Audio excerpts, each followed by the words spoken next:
జ్యోతిషం కల్పజ ఈ ఆరు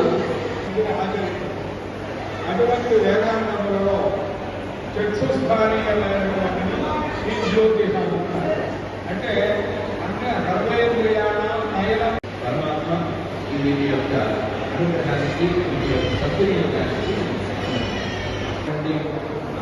గణిత స్థితి ప్రత్యేకించి తెలియజేయాలి. ఈ మధ్యాహ్నం అందరికీ కూడా సద్వినియోగం చేసుకునేందుకు దేవుడు ఆ కాలంలో ఉండేటువంటి మంచి చెడులు మనకు తెలియాలి అని ఆ స్వయంలో వరద స్వామి గారిని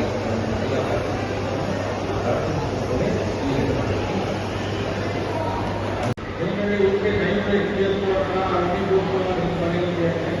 దానికి కూడా ఫలాన్ని చెప్పాను మన పండుగ శ్రీయమా ఇవాళ ఏ నక్షత్రం రుణ నక్షత్రం అనేది తెలుసుకొని ఎప్పటి నుంచి ఎంతవరకు ఉన్నది ఏదైనా గ్రహిస్తే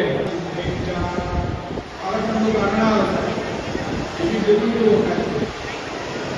ఆ కరణం ఏమిటో తెలుసుకున్నాను. ఇంకా విశేషాంశాలు అనేకం ఉంటాయి.